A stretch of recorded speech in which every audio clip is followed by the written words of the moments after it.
S, Delhi ವಿಧಾನಸಭಾ ಚುನಾವಣೆಯ ಫಲಿತಾಂಶ ಈಗ ದೇಶದ ಎಲ್ಲರ ಗಮನ ಸೆಳೆಯುತ್ತಿದೆ. ಯಾಕೆಂದ್ರೆ ಗ್ಯಾರಂಟಿಗಳನ್ನ ನೀಡುವುದರ ಮೂಲಕ ದೇಶದಲ್ಲಿ ಹೆಸರು ಮಾಡಿರುವಂತಹ ದೆಹಲಿಯ ಮಾಜಿ ಸಿಎಂ ಅರವಿಂದ್ ಕೇಜ್ರಿವಾಲ್ಗೆ ದೆಹಲಿಯ ವಿಧಾನಸಭಾ ಚುನಾವಣೆಯಲ್ಲಿ ಸೋಲಾಗಿದೆ. ಅರವಿಂದ್ ಕೇಜ್ರಿವಾಲ್ಗೆ ಭಾರೀ ಮುಖಭಂಗವಾಗಿದೆ.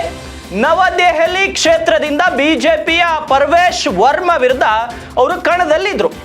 ಕಾಂಗ್ರೆಸ್ ಅಲ್ಲಿ ಆಟ ಕುಂಟು ಲೆಕ್ಕಕ್ಕಿಲ್ಲ ಅನ್ನೋ ರೀತಿಯಲ್ಲಿತ್ತು. ಆದರೆ ಬಿಜೆಪಿ ವರ್ಸಸ್ ಆಮ್ ಆದ್ಮಿ ಅಭ್ಯರ್ಥಿಗಳ ನಡುವೆ ಸಾಕಷ್ಟು ಜಿದ್ದಿನ ಪೈಪೋಟಿಯಲ್ಲಿ ನಡೀತಾ ಇತ್ತು.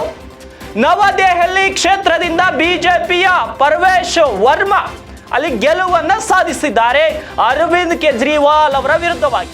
ಈಗಾಗಲೇ ಅಬಕಾರಿ ಹಗರಣ ಹಾಗೂ ಭ್ರಷ್ಟಾಚಾರದ ಆರೋಪಗಳನ್ನ ಕೇಜ್ರಿವಾಲ್ ಸೋಲಿಗೆ ಪ್ರಮುಖ ಕಾರಣ ಅಂತ ಹೇಳಲಾಗ್ತಾ ಇದೆ. ಸರಿ ಸುಮಾರು 3,000 ಮತಗಳ ಅಂತರದಿಂದ ಅವರು ಗೆಲುವನ್ನ ಸಾಧಿಸಿದ್ದಾರೆ. ಇನ್ನು ಭಾರತೀಯ ಚುನಾವಣಾ ಆಯೋಗದಿಂದ ಸ್ಪಷ್ಟವಾದಂತ ಅಂಕಿಅಂಶಗಳು ಮಾತ್ರ ಹೊರಗಡೆ ಬರಬೇಕು. ಆದ್ರೆ ಸರಿ ಸುಮಾರು 3,000 ಮತಗಳ ಅಂತರದಿಂದ ಅವರು ಸೋಲನ್ನ ಕಂಡಿದ್ದಾರೆ. ಆಮ್ ಆದ್ಮಿ ಪಕ್ಷದ ವರಿಷ್ಠರು, ದೆಹಲಿಯ ಮಾಜಿ ಸಿಎಂ ಆಗಿರುವಂತವರು, ಗ್ಯಾರಂಟಿಗಳ ಸರ್ದಾರ ಅಂತ ಏನು ಕರೀತಾ ಇದ್ರು, ಅವರಿಗೆ ಸೋಲ್ ಆಗಿದೆ. ಮನೀಶ್ ಸಿಸೋಡಿಯಾ ನಂತರ ಆಮ್ ಆದ್ಮಿ ಪಕ್ಷದ ಮತ್ತೋರ್ವ ವರಿಷ್ಠನಿಗೆ ಸೋಲಾಗಿದೆ ಅಂತ ಹೇಳ್ಬಹುದು.